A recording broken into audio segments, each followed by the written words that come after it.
Hello and welcome everybody, to those of you who have already joined. This is the IDB Experts on Air live session. We are going to start the live session in 5 minutes. 5 minutes from now, we're going to start the live session. Thank you.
Okay, welcome everybody to this live Expert on Air session. A warm welcome on behalf of the IDB, the Inter-American Development Bank. My name is Menno Valkenburg. I am one of 2 live experts in this course. My colleague, Gentil Senat, based in Haiti, he is also with us today. He will be monitoring your live questions that you put in. My background is in project management for about 20 years now. I've been involved with IDB projects and development projects since 2008. I'm originally from the Netherlands, currently based in Cuba, and I'm very happy to be your live expert today. This week, we received 7 questions in the module, the Experts on Air module. We're going through these questions. This week, week 3 of the course, you looked at module 4, which is the cost management tool, the Scurve, and in module 5, procurement management tool, the Procurement Matrix. So we will have several questions related to that. We're also going to take your live questions. Where you joined this live session, below in the screen, you can now put your live questions. My colleague Gentil will monitor these live questions, and he will put in those questions, and we'll try to answer as many of them as we can. Okay, so this session, we're going to start with the questions you put in during the course for module 4. We'll spend about 10 to 15 minutes on those. Then we're going to look at the questions that were there from module 5, the procurement management tool, and then I'm going to try to answer as many live questions as possible. Okay, let's go ahead and let's go to the first question that we received, the first question on the cost management tool. It came in from Del Rees, and the question is, what happens when a project exceeds budget and there is no contingency reserve in place? This is a great question, and I think this could happen to many projects. So let's first look at the no contingency reserve. I think, as you've probably read in the PMA guide and as you've seen in the course, it is a good practice to have a reserve for contingencies in your budget. So I would recommend going forward, whenever you prepare a project charter, whenever you prepare a project budget, make sure you have some kind of reserve in your budget for contingencies. Maybe it's very difficult to do certain estimates. So what you could include is a reserve for estimate inaccuracies in your reserve. Maybe you have identified some high risks and you want to include some budget to mitigate those risks. It is, in general, a good practice to put in this reserve in your budget. So that would be my first guidance here. Now, what happens if you are in a project where the budget is already there and there's no contingency? Well, then what you definitely want to do is you want to make sure you proactively manage the project. You proactively manage your schedule. You proactively manage your budget, so that at every time you know exactly where you stand in your spending compared to your budget. It's very important, especially if you have a tight budget. It's crucial to track the actuals of your spending and compare them to your budget, so that you can inform you can inform your stakeholders how you're trending according to your budget. So those are two critical elements. So first of all, make sure you have some contingency in your budget, and then the second is to proactively monitor your budget. I have an additional slide on the triple constraint.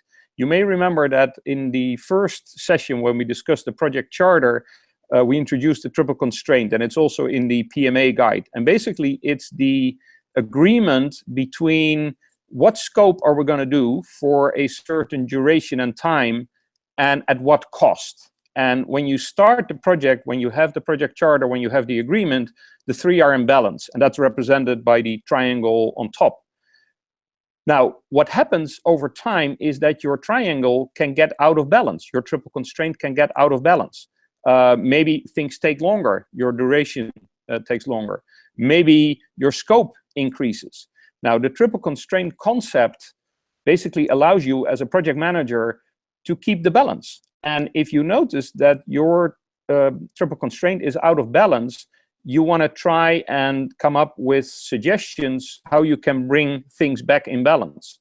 So let's say now you are exceeding budget, and maybe you have the same scope. You want to prepare some advice to your sponsor and to maybe the steering committee or the project management board as to what options do you have to going forward. So one option could be, we'll keep the same scope, but we try to find additional budget, try to find additional money. If that's not possible, if the steering committee or the project management board says, no way, this is the budget, then probably the only option you have is to reduce your scope and realign your scope to the budget that is maximum available. So those are some suggestions what you can do if your project is exceeding your budget or is trending to exceed your budget. Definitely start your change process, and it will probably require a change. Maybe a change to the scope, maybe a change to the budget, maybe you can get additional budget, or maybe a change to the. Okay, so that's the first question. Let's look at the second question. The second question, Stella, and the question is leftover funds among work packages. This is a very good question, and this I think happens a lot, especially in development projects. Is it for a project manager to get approval for shifting funds from one activity to another? Doesn't increase the total cost of the project. For example, leftover funds. Great question, Stella. Typically, what you is at the start of a project, you also want to make agreements with the sponsor about these types of things. So you want to agree with the sponsor and with the project management board, the steering committee. What do we do? Certain part of the project, we need less money. What can we do with the budget that is left over? Are we free to use that in another part of the project? So it is actually a good practice to make upfront, make an agreement about that as a project manager to manage the budget. To give you a practical example, if you look at IDB funded projects, typically the IDB is okay if you use the funds within a sub-component or maybe even within a component of a project. As long as the money allocated to the component or to the sub-component stays the same, you agree to shift the money between those components. Now, I'm saying in general, because it could be in a specific project or a specific program and agreements. So you definitely want to proactively check what are the agreements. But typically in IDB projects, the funds are managed at the component or sub-component level. So if you want to shift funds between components, yes, you definitely need to get formal approval. Within the subcomponents, then you have a little bit of flexibility. You still want to communicate about it. So you don't want to do it in isolation, but you just don't have to go through a thorough approval process. Okay, so that's on this question 2. Let me give you a quick reminder. We are not receiving live questions right now, and this is your opportunity to ask live questions. So if you have any burning live questions that you would like to answer me later on during this live session, please put them in your in the box below the screen. Gentile is monitoring these live questions, and we're going to try and pick up as many live questions as we can. Thank you. So let's go to question number 3. Question number 3 came in, it was actually an anonymous question, so you can also put in your questions anonymously. If you put in your name, I'll mention your name, which I think is nice, but you don't have to. What is the difference between the S-curve and earned value? This week you learned about the S-curve. I hope you find it useful. It's basically a graphical representation of your cost, project cost over time. It's basically a graphical representation of your planned cost. So it represents how you're going to spend the money, how you're going to spend the money on the project over time, accumulatively. There's actually 2 S-curves, and if you look at the next slide, I have put a graphic from the PMA guide, page 64. You can actually see the planned S-curve, so the planned cost, versus the actual S-curve. And this is, I think, where really the value of the S-curve comes in. Because you not only want to know what was my planned cost and what is my baseline cost, but you also want to understand and be able to monitor and track your actual cost and monitor the deviations and differences between your actual spending and spending. You want to know, are we going to end up at budget? Are we going to end up below budget? And as you can see here in this example, the actual graph at the month 12, slightly below the planned budget. So that basically means you're ending up a little bit below budget, which is good. So you're saving some money. And then to make the step to earned value, because that was the question, what is the difference between the S-curve and earned value? Well, a third curve is called the earned value. Week of this course, we are going to look at project control, and we're going to look at earned value analysis. But the real value of the measuring in your project using the earned value analysis really comes into play when you also add this third graph, which is the earned value. And that allows you to track where you are physically now in terms of what you have achieved compared to what you plan to achieve and compared to what you actually spent. But we will go into more detail in the 5th week of this course. I'll first give you a chance to learn about that. And then we are very happy to take any questions you have on earned value analysis. But keep in mind that it starts with the S-curve, which is the planned values. Then you're going to track your actual cost, and you're going to track your earned value. You still have time to put in your live questions. We're taking your live questions. Feel free to enter them. My colleague Gentile is monitoring the live questions. If you have any urgent questions, please feel free to put them in.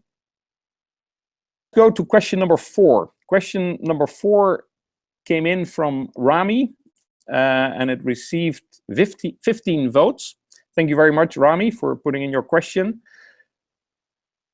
The question is now moving to the procurement module, as you probably noticed. So the 3 questions that you just saw were questions on the S-curve, on the cost management tool.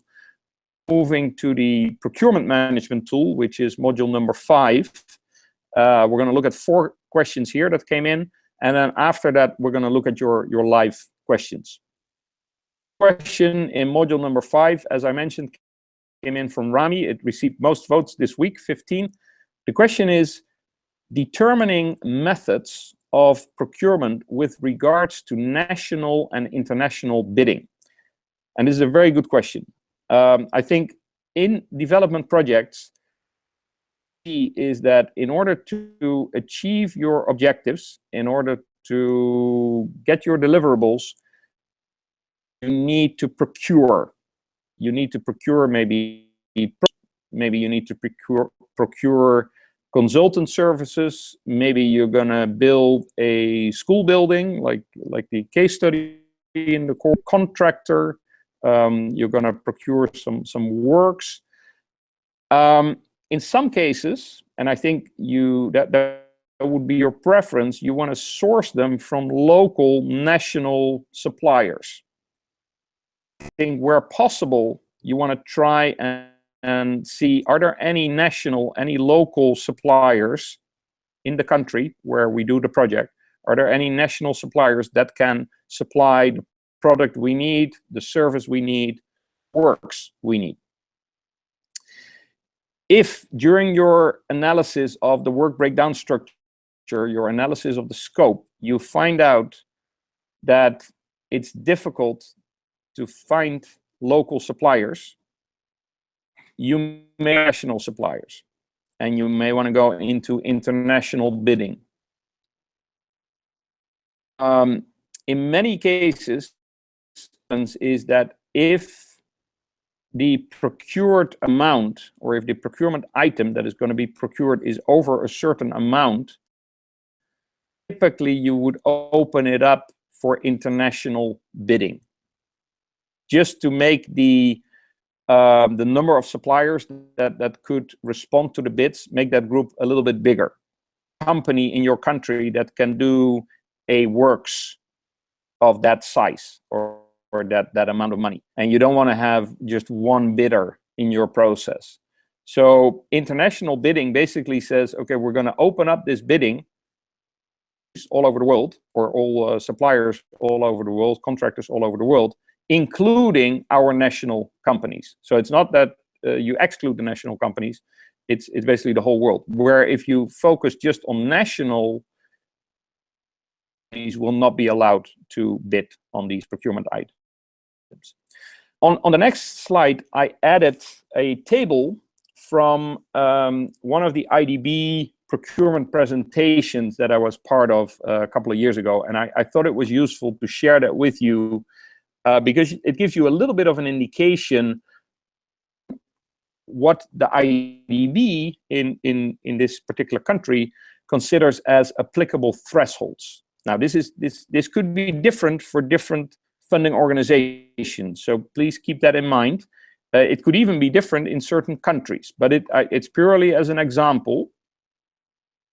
What you see here is 3 types of procurement items. One type is the works. That is basically construction. So that is building a school or a bridge or a road or a water treatment plant. The middle category are goods, motorcycles, computers, furniture. And then the third is consultants. And this could be consultant firms or individual consultants. And those are the categories that typically the IDB uses in their procurement projects. Now, for works, you see ICB and NCB, or shopping. ICB stands for competitive bidding. NCB stands for national competitive bidding. So here you see the difference and the threshold where if it's under $1 million US, for that procurement item, you would go for national competitive bidding. For $1 million US, the works that you're gonna put out to bid, then you would go to international competitive bidding. And what you see also is that the publication of that procurement item has to follow certain rules. So the publication for national competitive bidding can just be at the national level, allow international and national companies to bid. So ICB stands for international competitive bidding. So it's basically also mandatory then to put it out on the online database and on the IDB's website. For national competitive is NCB, national competitive bidding. The publication can be done at national level, but you would still, international companies would be allowed to bid, but the focus would be on national. Goods, same thing. There the threshold is for international competitive bidding, ICB, is over $100,000. And if it's under $100,000, it's national competitive bidding. And consultants, national consultants under 100,000. So this is just an example to show a little bit how you can distinguish between national and international competitive bidding. I hope that answered your question. Rami, it received a lot of votes, so I wanted to try to explain that as good as possible. Okay, let's go to question number 2. Procurement management tool. Questions. You still have time to put in your questions in the live module under the screen where you enter this session. Feel free to put in your live questions. Gentile is monitoring these questions, and he will try to put in as many as possible in the live section. We go in procurement. Question number 2 in procurement came in from Adria Marquez. What is the recommended period for a procurement plan, and can the plan be changed to add a new procurement or cancel procurement before the period expires?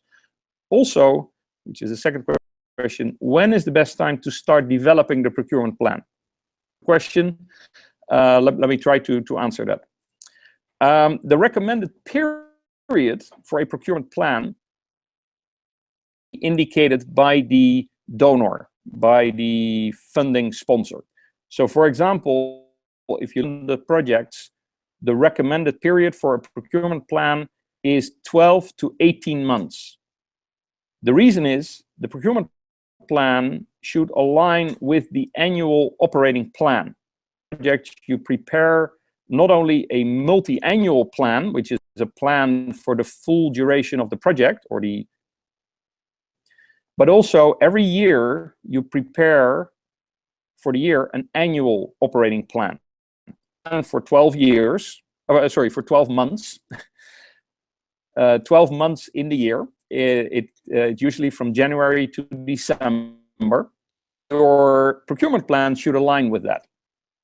Now, what we typically say is that you want to extend your procurement plan a little bit. So that's why it's extended to 12 months, to 18 months, from 12 to 18 months, because some procurements, before they completely wrap up, may take a little bit longer. Maybe you start the procurement during this, maybe the contract is finished in the next year. So that's why typically in the procurement plan, you take a little bit longer, and the IDB usually takes 18 months for the procurement plan. That you want to be able to update your plan. In IDB-funded projects, you are required twice a year to submit a semi-annual progress report. It's typically also the time when you can make changes to your procurement plan. So along with your semi-annual progress report, you provide an updated version of your annual operating plan, and you provide an updated version of your procurement plan, because usually when you make changes in your procurement plan, that also has to your financial plan. Canceling procurements you can do at that time as well, but of course you have to keep in mind that it still fits within the budget, because if you cancel a procurement item, you probably save some money. Items typically they cost money, so you have to make sure that it fits within your budget. So it's important to understand your work breakdown structure, your scope, all tied together. What is the best time to start the development of a procurement plan? I want to answer that along with the additional figure that I have on the next slide. And this figure shows you a little bit the procurement in the project's life cycle. So if you look for example, at an IDB project, it typically takes about 6 months in the project and to come up to the contract. Basically, the process up to developing the project charter. So that is the left part of this slide. And as you can see, as part of those preparations and analysis and approval, you're also developing your operating plan. You're producing basically the first version of your operating plan, which includes the procurement plan. So you already have a high level of your procurement plan as part of the program. When the program is approved in the loan contract or the technical cooperation contract, as part of that, you will have an annual operating plan. You will have your pluriannual executing plan, as well as your procurement plan and your high-level financial plan. So that's when you start developing the procurement plan. Then typically the project is executed and supervised for a period of anywhere between 4 and 8 years. And before every year, you develop your updated annual operating plan. You update your procurement plan for 12 to 18 months, your financial plan, and then semi-annually, so that's twice a year. And the end of the year, you submit your semi-annual progress report, and as part of that, you will update your procurement plan, you will update your finance plan, and you provide an updated annual operating plan.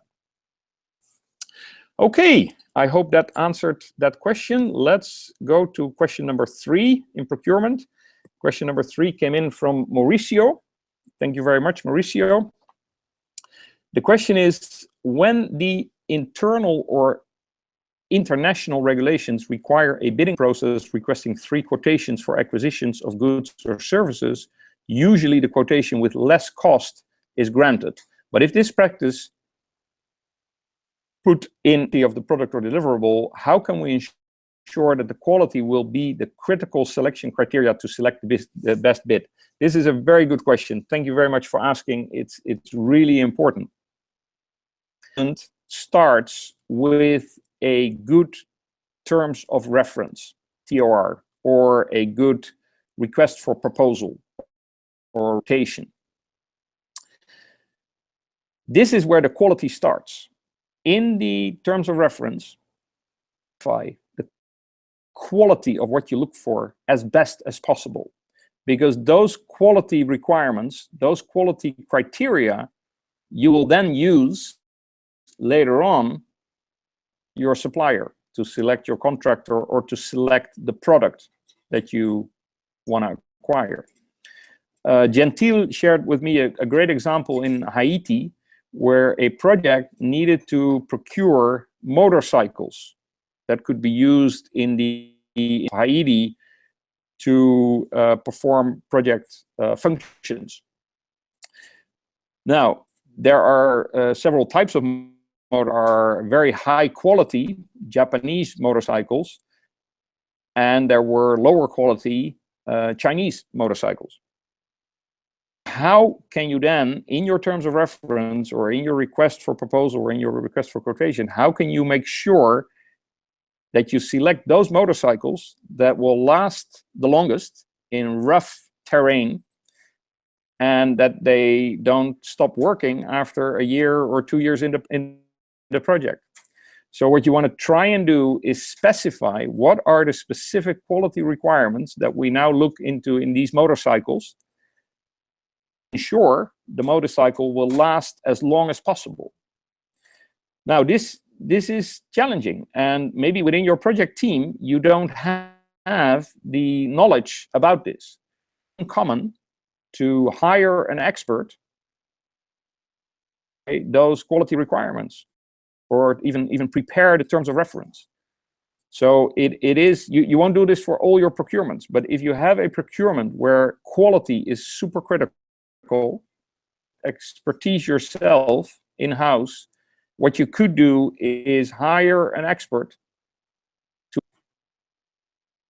put that terms of reference and in essence help you draft the quality requirements, so that at the end of the bidding process you make a good selection on quality and not just the price. I have an additional slide to share with you that you have different procurement methods that could help you to focus maybe more on quality. Here you see to the left, you see the procurement methods that are typically used by the IDB in goods and works. And they come out of the procurement guidelines. That's the code GN23499. You can look that up on the IDB website if you want to get an idea what the guidelines are. But basically there are 5: international competitive bidding, national competitive bidding, shopping, international limited bidding, and direct contracting. Is a one-step evaluation. You go for the lowest offer, and that is responsive. Now here you definitely want to make sure that you have your quality clear in your, and that in your evaluation process and in your criteria and the weighing of your criteria, you weigh the quality. If that's really critical, you weigh that higher than, for example, the price. To the right, you'll find the procurement methods that can be used for consultants, which is C, consulting firms, or individual consultants. And there you have, for example, the quality and cost-based selection. So that's what QCBS stands for, quality selection. So it's actually a combination of quality and cost. And typically what you would do in the evaluation, it will be 2 steps. First of all, you look at the technical proposal, qualified, and then when you have the most qualified person, you look at the lowest financial process. So that 2-step evaluation really allows you to focus on the quality, so that you have selected a consultant that meets the quality criteria that you set, and then you go to the lowest cost. So I hope that explained a little bit the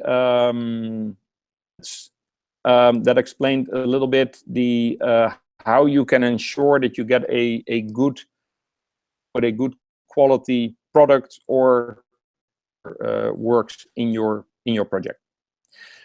Okay, let's go to the last question, and then we have a little bit of time after that for the live question number 4, which is the last question from the prepared questions. It's a nice question. It came in from Laura. Thank you, Laura. Explain this step for creating the procurement matrix. One of the steps that was mentioned in page 73 of the PMA guide is determining the percentage of the source of financing for procurement. It's a great question, and let me quickly explain that. Is that you have different sources of funding, and you see this a lot in IDB funded projects. Maybe 7% of the funds come from the IDB and 30% come from the local government. And what you want to do is at procurement level, you want to figure out and identify and determine which source is that funded. So it could be that you have a procurement item that is completely funded through, so then you would put in 100% IDB and 0 local government. Could also be that you have procurement items where maybe 70% is and 30% is supplemented by the local government. So that's basically, in essence, how you can, or what that is, what that source is. So it's basically a percentage to indicate what percentage comes from one source and what percentage comes from the other source, or if you have 3 or 4 sources from the different sources. We have about 13 minutes left, and I'm going to try and answer as many live questions as we have. I think we have a lot coming in, so I may go quite quick through them.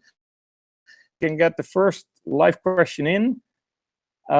We also took some questions from the forum that were asked, so we're monitoring the forums. First question came in from Desom Oriol. Gentil that this is a participant from Haiti, so that's great. Greetings, it's a pleasure. I think the evaluation is so hard, the exposition is so easy, but the question difficult to answer. I think it's necessary to revise the method so that to re-evaluate the participants. Great question. Thank you very much. One thing is, one suggestion, if you have suggestions to improve the method or revise the method, at the end of the course you are asked to fill out a survey. Please fill out this survey. Please fill it out as much as possible with specific suggestions that you have. We will review these surveys. You could even put it, the answers in your own language. So if you want to put it in French, in this case, feel free to do that. If you are looking for a French version of this course, let's go to the next. We actually have a French version of this course coming up. It's starting June 8th. You see the link here. You can go to this link. It's an edX course. You'll find, first of all, you find the course in French that was held last year. So you can review the content last year. And then June 8th, a live course starts. So I definitely want to recommend everyone joining us from French-speaking countries to join that course. Gentil Senat will be one of your instructors, and he will be also doing the live expert on air sessions. And I think that's going to be a great course in French. Let's go to question number 2. Question number 2 of the live questions came from the course forum. What are the advantages and disadvantages of a centralized procurement system for all of the projects in an organization? Great question. Some of the advantages. Procurement can require some specific knowledge. And maybe it's not necessary that every project and everybody has that knowledge. So a great advantage of having a centralized piece on procurement is that you have all that knowledge centrally, you can keep that up to date, and it allows you to develop standardized processes for procurement. So those are two big advantages. Maybe the speed of service. If you're going to centralize stuff, you may experience at the decentralized level, you may experience some hiccups because the centralized serve many different projects. Another disadvantage, maybe you experience less control as a project manager. On the other hand, in procurement, that may not be bad, because procurement should be correct, following the correct procedures, transparent. So advantage, but at the same time, maybe also an advantage. Okay, so those are some advantages, disadvantages. This question is out on the forum, so you are also able to look at some other answers and even provide your own suggestions there in the forum. Let's go to question number 3. We have a lot of questions and I'm through all of them. How does the regulatory framework affect procurement processes in development project management? Great question. Came also in the course forum. Typically, what we see in countries where we execute development projects is that the more regulation there is, typically the longer the procurement process takes. So you want to take that into account in your planning, in the estimates of the duration. Last week, you learned some techniques, how you can estimate the duration. In this case, you may want to use the PERT to have a weighted estimate of the duration, especially if you have a lot of regulation, a lot of steps, a lot of approval steps. It's very hard to estimate the correct time. Another thing you want to find out is to what extent local firms or even international firms are restricted to do business. If, let's say, if your regulatory framework says a firm have existed for at least 10 years, that could limit the number of firms that maybe respond to your bids. So you definitely want to understand the regulatory framework and also understand what impact it has on your potential suppliers. All right, let's go to live question number 4. 4 came also from the course forum. What do you recommend to avoid delays? What do you recommend to avoid delays or improve the efficiency of project procurement? Well, one thing that definitely helps to avoid is to have a good definition of your scope and a good detailed definition of your work breakdown structure, because that gives you an idea of the deliverables, that gives you an idea of what do you have to procure.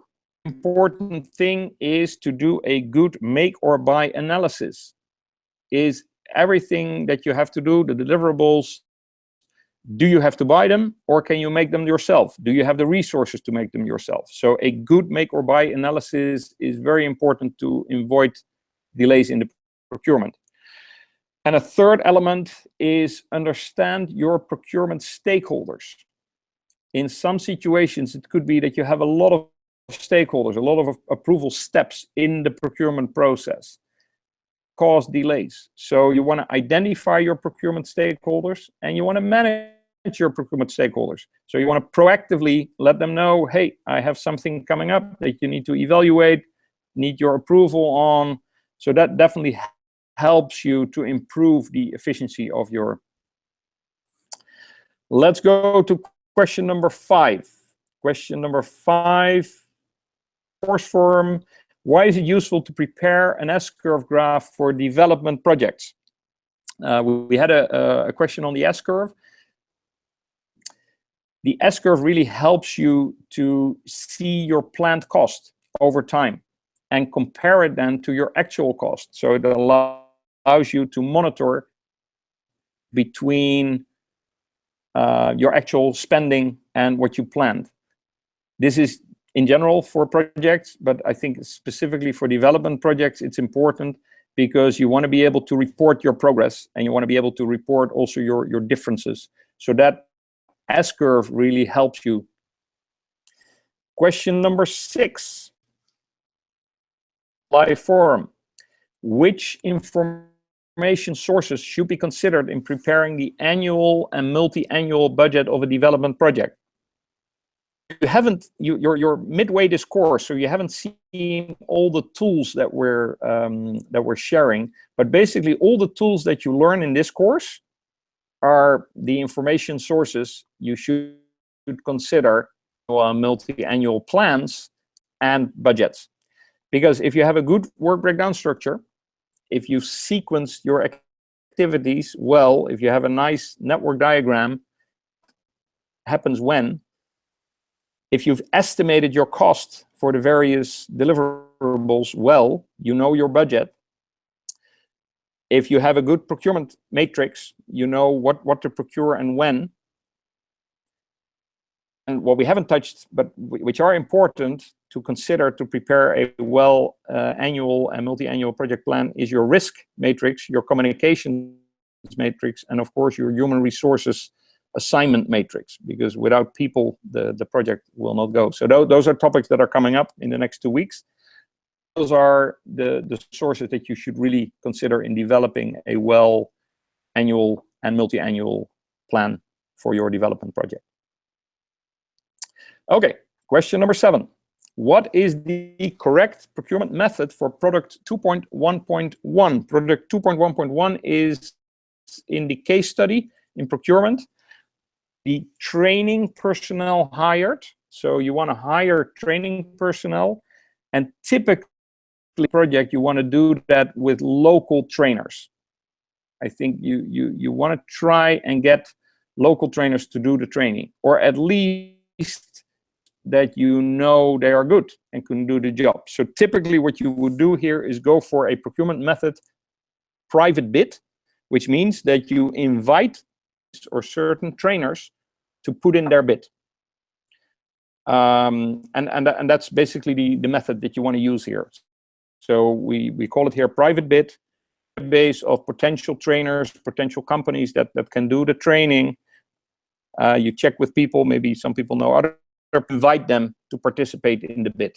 And you want to have at least then 3 to 6 bids coming in so that you can do a good selection. Okay, now let's see how many more questions I can take. Let's go to question number 8.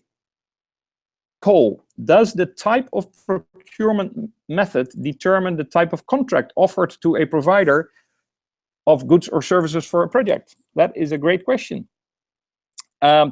Tips of contracts is that you have a different contract for a goods or works, a different contract for a consultant, and a different contract for example, if you look at the IDB has standard draft contracts for these different types of procurements. You may have some clauses that, depending on the procurement type, but I think in general, the contract type or the contract that is offered is linked to the type of procurement. So whether it's a goods or works, whether it's a consultant, etc. Great question. What also your local country requirements are for contracts, but usually it's linked to the type of good or service. Let's go to question number 9. Came in from Stephen. Explain the difference between estimation business and the 3-point technique. When would you use PERT? Great question. I just mentioned PERT quickly. So for example, if you have a lot of approvals needed, and it's very difficult to estimate how long these procurements will take, that is when you can use PERT. PERT is the most likely scenario, the worst, and the most optimistic. And what you do is you take 4 times the most likely scenario. So let's say most likely the approval will take 2 weeks. Best case, it can be done maybe in 2 days. We've seen that it took 3 months, so 12 weeks. And you add those up, divide by 6, and then you have your PERT estimate. It takes time to do it, so you don't want to do it. That would be a typical example to use PERT.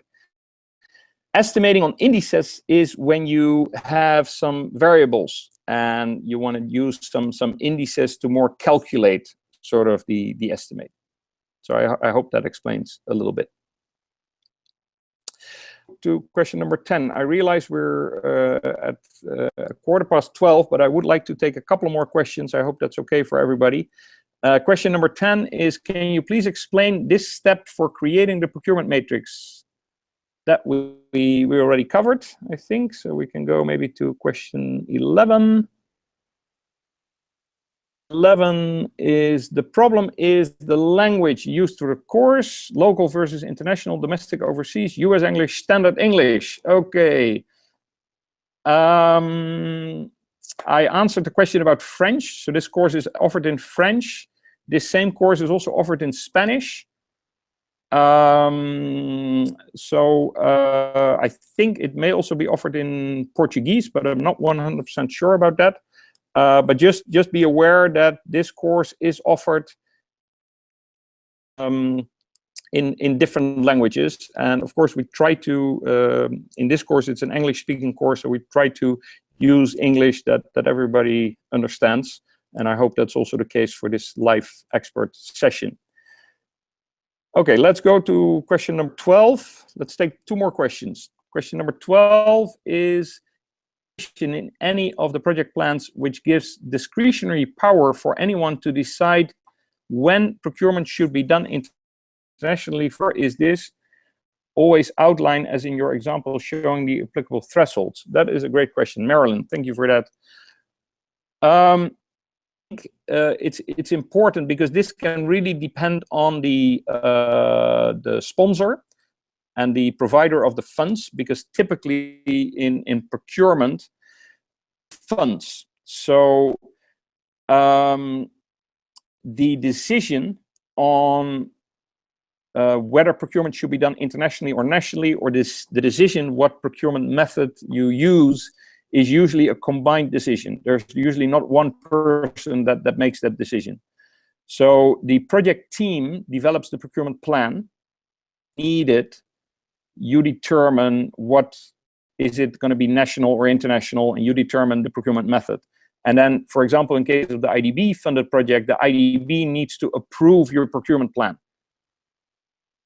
Funder of the budget, they will then review and agree or not agree to your decision to procure nationally or internationally.